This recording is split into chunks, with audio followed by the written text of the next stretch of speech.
Jesus is freeing us from fear. So Hebrews chapter 2 verse 14 onwards we were beginning to read in today's portion. No? So Hebrews 2:14 is a very blessed verse which the devil does never want to hear. Devil never wants to hear Hebrews 2:14. Devil never wants us to know Hebrews 2:14. So Hebrews 2, I was waiting for somebody to start Hebrews 2:14. Last week also, although last week we thought of covering the whole portion, because of the time constraint, I thought we should dwell deeper into Hebrews 2:14. There is a very blessed verse where it says that our opponent is powerless. What a great encouragement. Suppose actually two countries are going to war, and suddenly this country is knowing that the other opponent country has lost all the armor. That's a great encouragement. So that's a great matter of great joy. Devil is a deceiver. Devil deceives us into thinking that he is very powerful and he has great authority and all. Devil has little power, of course, but God has given us authority over that power. That is what we read here in Hebrews 2:14. Therefore, since the children share in flesh and blood, he himself likewise also partook of the same. Jesus also partook of our same flesh and blood. He became a man like us, that through death he might render powerless him who had the power of death, that is the devil. Through Jesus' death on the cross of Calvary, Jesus has taken over that power of death from the devil's hands. Devil no longer has the power of death. The keys of the Hades and death are in the Lord's hands. We read that in Revelation chapter 1. Revelation, when Jesus is introducing himself there we read that I have the keys to the keys of the Hades. Verse 17, verse 18. Revelation 1:18. The living one, I am the first and the last and the living one. First, last, and the living one. Past, present, and future. First, that is the past, he knows. Last, he knows the future. And he is the living one, he knows the present. And I was dead, and behold, I am alive forevermore. I was dead past, now alive today and forevermore, present and future. And I have the keys of death and of Hades. Hades is the word for hell, where the departed souls will be resting. Those who do not believe in Christ, they will be in the Hades. So the keys of death and Hades. So, many people, unfortunately some believers also, but many unbelievers, they are fearing whether they will die due to some corona, whether they will die due to some cancer or accident or tumor or hemorrhage or whatever. But actually, it's a great matter of great encouragement. If we have surrendered our lives to the Lord, then Jesus alone can determine. Jesus alone knows when our lifetime is going to end. There might be many anti-Christian people who might be trying to harm us or take our lives or whatever. But even when we go through the great tribulation during the Antichrist time, we can know that the gates, the keys of death is in the Lord's hands. So without the Lord opening with that key, we cannot enter death. So people have many kinds of fears, but fear of death is the greatest fear. Especially during the last few months and all, after the lockdown and all, so many people have come for consultation because of the fear of death. Because actually death became more of a reality to even youngsters. Before, in the olden times and all, young people used to think that, death, that means only old people will die. Of course, there were accidents and calamities and diseases even in the past also, but the rate of death all over the world has shooted so high that people became suddenly aware that they also can die at any time. So, very kind of uncertain. And when there is uncertainty about death, actually they became sleepless and so many problems. And so many anxieties and all. Sometimes actually we believers also, devil can try to deceive us and make us fear about death and all. But actually we should know the word of God. Here it says that Jesus rendered Satan powerless, made Satan powerless through his death on the cross, and that's also a great great truth. That is, through Jesus' death, Jesus conquered the enemy. Sin came to this world, came into this universe. We have often heard Brother Zach telling this sentence: sin came to this universe through the pride of the devil, and salvation came to this universe through the humility of Jesus Christ. Jesus humbling himself to the point of death. Philippians 2:9 we read that he humbled himself. The utmost humility was he humbled himself to the point of death as a criminal on the cross. God becoming man is a great step of humility. Man becoming a slave, and even slave beyond that, the third step of humility, becoming like a criminal on the death of the cross. And he died that heinous death, and through his humbling to the death of, through that humility, through that humbling, he gave us salvation. The pride came when devil exalted himself. I want to become like God. I want to, his heart was lifted up. That is what we read in Ezekiel 28 and Isaiah 14. That is pride. When our heart is lifted up, that I am better than this person, that person. I am better, blessed by God, or I have greater abilities than that brother, or whatever. When we think highly of us, when we think that we are somebody when we are nobody, as Galatians 6 says, we know that verse in Galatians, no? Galatians 6 says that if somebody thinks that if anybody thinks that he is somebody when he is nobody, he is deceiving himself. That's a very interesting verse, no?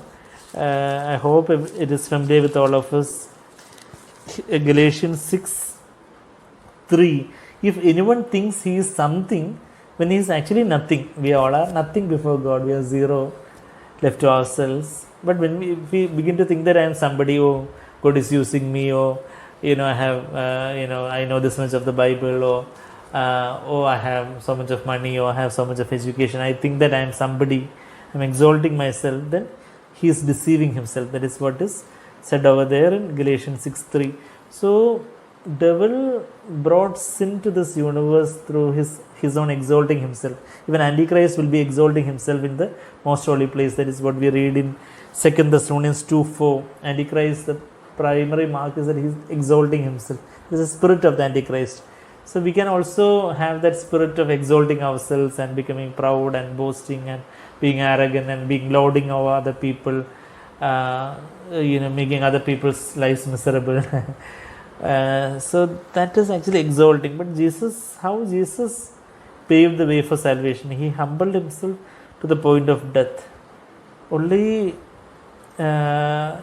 when we recognize that Jesus, through his humility and his dying on the cross, the devil, the sin which came through devil's pride was overcome by Jesus through his humbling on the cross of Calvary. And now devil is rendered powerless. He had the power of death, that is the devil, and now Jesus is able to free, verse 15, Hebrews 2:15, back to Hebrews 2:15.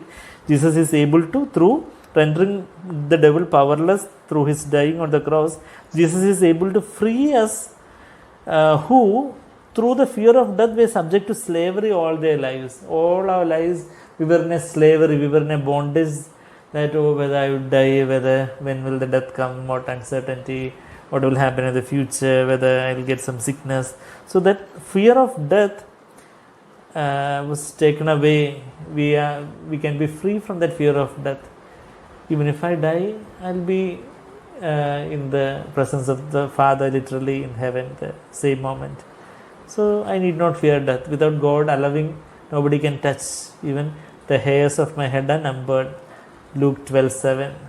So even if I get corona or doesn't get corona, or even if I get some sickness, or even if whatever happens without God's permission, if I have surrendered my will to the Lord, if I surrendered my life to the Lord, then nothing can happen apart from God's will. If we are living for ourselves and if we are backsliding and if we are doing our own will, then of course there is no guarantee, we can die prematurely. But if we have surrendered our lives to the Lord, even none of us are perfect, but if we are sincere and genuine and seeking to please the Lord with all our hearts, and we are a disciple of Christ, then actually devil doesn't have any power or authority over our lives. He is powerless, and there is this great verse even to the disciples. Jesus was telling in Luke chapter 10 verse 19 about two words we read over there. Luke chapter 10 verse 19, power and authority. Devil has got some power, but Jesus has given us authority over the devil. Luke 10:19, behold, I have given you authority to tread on serpents and scorpions. That is the picture of demonic forces, and over all the power of the enemy, and nothing will injure you. All the power of the enemy, I have given you authority. I still remember the beautiful classic example that Brother Zach says when he tries to explain this verse. Suppose there is some 6 trucks coming with full speed, 120 kilometers per hour. 6 trucks coming in the highway with full speed, and a small little policeman with the authority of the government is showing stop symbol. The trucks will be coming and stopping.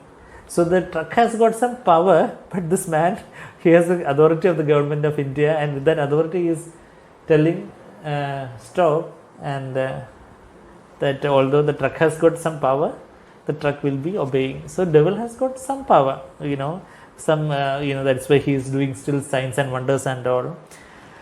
But actually we have got the authority. In Jesus' name he has to flee. Submit therefore to God. James 4:7, submit therefore to God, resist the devil and he will flee from you. If you try to resist the devil on our own, he will not flee, but we surrender ourselves to the Lord and we are filled with the Holy Spirit, and that power and authority is there in our lives, and then we tell the devil, I cast you in the name of the Lord Jesus Christ, get out of that person. The devil has to go, the demon has to leave that person by the Lord's grace. I have heard a few instances in my own life which some testimonies you yourself would have heard. Even in this consulting room where I'm sitting right here, because there was raining in the upstairs, I had to come down during the prayer time. And here in the consultation room now, in the same consultation room, there were some instances where some demons were cast out, and in Jesus' name, not my name or anything, but in Jesus' name we can, there is a authority in Jesus' name. We can cast out the demon, and the demon will be leaving the person. And not only to cast out demons, but also to bind satanic force of darkness in prayer. When we unitedly pray in one spirit and hearts, we can bind the forces of darkness, and we can proclaim Jesus' victory.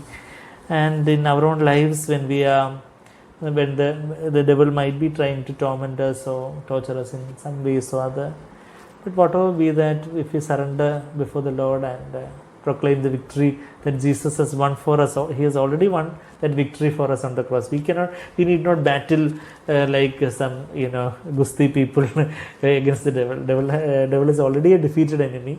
One another blessed verse which the devil doesn't want us to know is Colossians 3:14 and 15. Colossians 2 rather. Colossians 2 14 and 15, where it says, having cancelled out the certificate of debt consisting of decrees against us, which was hostile to us, he has taken it out of the way, having nailed to the cross. Verse 15, and when Jesus had disarmed, that means taken away the armor of the rulers and authorities, the rulers of authority is the demonic forces, he made a public display of them, having triumphed over them through him. So Jesus is triumphant. He has overcome the world. He has overcome the devil on the cross. And the head of the serpent has been crushed. And that is what God himself is prophesying to Adam and Eve. Devil will be bruising Jesus' feet on the cross. when he was crucified, there were injuries. Genesis chapter 3, verse 15. I will put enmity between you and the woman, between your seed and her seed. He shall bruise you on the head, and you shall bruise him on the heel. The devil will be bruising him bruising him, the seed of the woman, that is Jesus Christ, on the heel. Jesus suffered that injury, but Jesus will bruise you over the head. That means Jesus will crush the head of the devil. If a snake, if the head of the snake is crushed, the tail will be wagging and the tail will be moving, and some people who hasn't seen the crushed head will be scared. Oh, the tail is moving. But if you see the crushed head, there's nothing to worry. The head is already crushed. Now just the tail is moving. So the head has been crushed on the head of the devil. The head of the serpent has been crushed on the cross of Calvary. And even if now whatever we are seeing today, the demonic activities is just the wagging of the tail, the moving of the tail. So we need not be afraid, but rather the devil should be afraid of us if we humble ourselves and fill with the spirit of peace. Holy Spirit is a peace, God, spirit of peace, love, joy, peace. When the peace of God floods our heart, devil will be crushed under our feet. That is what Romans 16:20 says. Romans 16. How devil has been crushed on the cross, and now devil can be crushed under our feet. What a great privilege, no? But how can that happen practically in our life? Romans 16:20. The God of peace will soon crush Satan. If we are restless and we do not have any peace of mind, then devil will be very happy about our lives. But if we have surrendered our life, how we can have the fullness of joy and peace? If we have surrendered our lives totally as a living sacrifice unto the Lord can fill us with His peace, the peace that surpasses all understanding, Philippians 4:7. And that peace of God, like rivers flooding our hearts, there is no battle in our spirit, but rather rest in our, there is no battle in our, there is a rest in our soul when we are flooded with the peace of God. And then we are armored to battle in our spirit against the devil. The battle against the devil is through the flooding of that peace and rest in our soul. The flood, the God of peace will, when we are flooded with the peace of God, then actually devil is crushed under our feet. God of peace will soon crush Satan under your feet. The grace of our Lord Jesus be with you. The grace of the Lord, that is the power of the Holy Spirit, that only can fill us with that peace of God, and that God Himself will soon crush Satan under our feet. We can practically experience that. Jesus had that testimony which He says in John 14:30. John chapter 14 verse 30. Jesus says, verse 30, I will not speak much more with you, for the ruler of the world is the devil, is coming, and he has nothing in me. So nothing that is desirable for the ruler of the world. What is desirable for the ruler of the world is our pride and our haughtiness and all. So if we are proud people, if we exalt ourselves, the devil has some hold over us. But if we humble ourselves and cling on to the Lord, then the Lord will crush Satan under our feet. And He is rendered powerless on the cross. Although He has got some power, practically He is powerless against us because we have got authority over His power. And that is the blessed reassurance that we have. And what a great truth that verse conveys. And further down, verse 16, Hebrews 2:16, for assuredly He does not give help to angels, but He gives help to the descendant of Abraham. When angels sinned, Jesus didn't come and die for them. Probably one reason would be man sinned because he was tempted by the devil. Devil sinned on his own. So for the angels, God didn't come as a man to die for them. That is what we read in verse 16:4. He does not give help to angels, but He gives help to the descendant of Abraham. For us, we are the spiritual descendants of Abraham.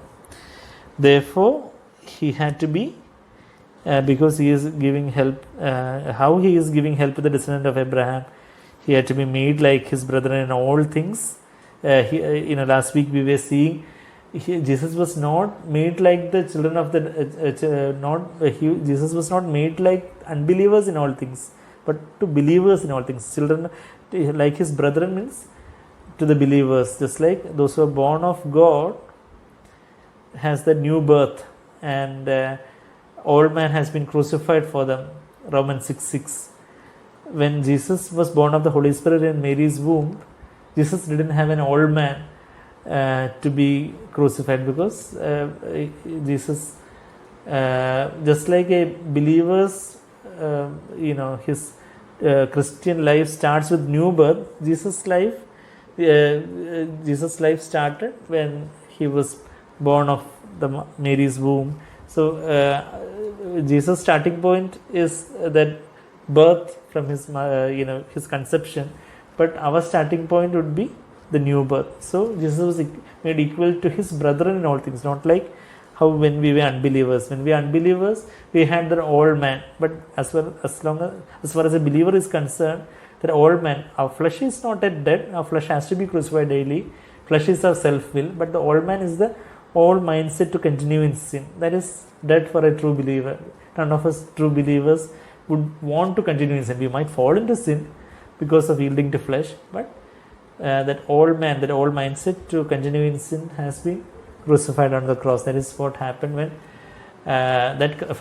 when Jesus was crucified on the cross, but that becomes real in our heart the moment we are born again. So Jesus was made like his brethren in all things, so that he can become a merciful. He is merciful and he is faithful. Jesus is full of grace and truth, merciful and faithful high priest in things pertaining to God, to make propitiation for the sins of people. Propitiation means wrath of God is satisfied through Jesus' death on the cross. And since, like we already saw, since he himself was tempted in that which he was suffered, he is able to come to the aid of those who are tempted. So Jesus rendered the devil powerless, and he is able to come to our help. And for that he came as a man, and he was tempted in all points as we are, and he is a blessed foreigner. Whatever situations we go through in our lives, Jesus is Emmanuel. He is God with us. He is ever-present help. He can tell us how to overcome, how to think, what to think, or how to reply, how to flee from youthful lusts, how to speak gently when others are trying to provoke us to anger. So how to be selfless and not to be jealous, not to be anxious, not to be worried, not to complain and murmur. Jesus can teach us in all things because he overcame the devil. We're seeing how God is a God of love who wants to free us. John 8:32, Jesus says, you shall know the truth, and the truth will make you free. And verse 34 says, when the Son of God makes you free, you will be free indeed. So God really wants us to make us free. Many people think that God is giving us all these commandments and trying to bind us with all these commandments, but actually already we are bound by the devil's chains of sins and this bondages to this world. God wants us to break free of these chains and so high in the air like eagles in the sky. The Lord wants us to soar high with him in the heavenlies. So the Lord wants us to free us from the fear of death, fear of disease, fear of future, fear of losing job, or fear of financial crisis, or fear of misunderstanding from others, or losing our reputation, or whatever fear. The Lord can, even the greatest of all fears, fear of death, Jesus freed us through the cross. So all other fears also will go away with that fear. Perfect love casts out fear. 1 John 4:18, when we are flooded with the love of God, that we will be freed from all fears. Shall we close our eyes and thank the Lord for his eternal word, which has been preserved through all these centuries, through many sacrifice of many missionaries, so that we can have that word and we can read, and that word, the truth of that word can set us free from all fears and anxieties, all fear of death, and all fear of all the fear, the slavery of fear can be taken away from our lives through the Word of God with the anointing of the Holy Spirit. We can ask the Lord to cleanse our hearts and flood our hearts with this love and peace, and the God of peace will crush Satan under our feet. We can have authority over all the power of the devil, and nothing will injure us, but rather we can cast him, we can resist him, and he will flee away from us just in the speed of light. What a glorious position God has given us, even a position greater than the angels, having authority over the demons and the devil himself, that the devil should be afraid of us. Thank you, Lord Jesus. Thank you, Heavenly Father, for the great privilege and potential that you have given us in the new covenant. Thank you, Jesus, for humbling yourself to the point of death on the cross, Lord, without which we would have now been slaves all throughout our lives to fear. But Lord, thank you for dying on the cross for us. Your humility in coming down and dying for us like a criminal on the cross, that utmost humility we see on the cross, Lord Jesus, and you won over the devil through your humility and death. Thank you, Jesus. Thank you, Father. We want to go through the same way of the cross and humble ourselves and have authority over the devil all throughout our lives, so that we can free many people who are in the slavery of fear. Many people around us, Lord, in the ignorance are fearful and they are in bondage. Lord, we through our lives, by being filled with the glory of God, through humbling ourselves, Lord, we want to, with that power and anointing that you give us, we want to free many other people who are around us, who are bound by fear, by the devil. Yes, Father. Thank you, Lord, that you can anoint us with the Holy Spirit and power. Yes, Father, we want to ask you, fill us, Lord, afresh with your Holy Spirit. Give us your authority and anointing. And Lord, we want to crush Satan in our lives daily, moment by moment in our lives. Devil should not have any authority over our lives, Father. Devil does not have any authority over our lives. We proclaim that devil has been disarmed, and he doesn't have any armor. He only has some deception and tricks. And whatever power he has, we have authority over his power, and he is practically powerless against us, Father. Thank you, Lord Jesus, that the enemy is powerless and we are victorious. Thank you, Jesus. Thank you for the victory that you have won for us on the cross. We want to stand on that victory and proclaim deliverance and victory to people around us, so that, Lord, your kingdom will be built and your church will be built, which will prevail against the gates of Hades. Thank you, Jesus. Thank you, Father. Thank you. In Jesus' precious, sweetest name we pray. Amen.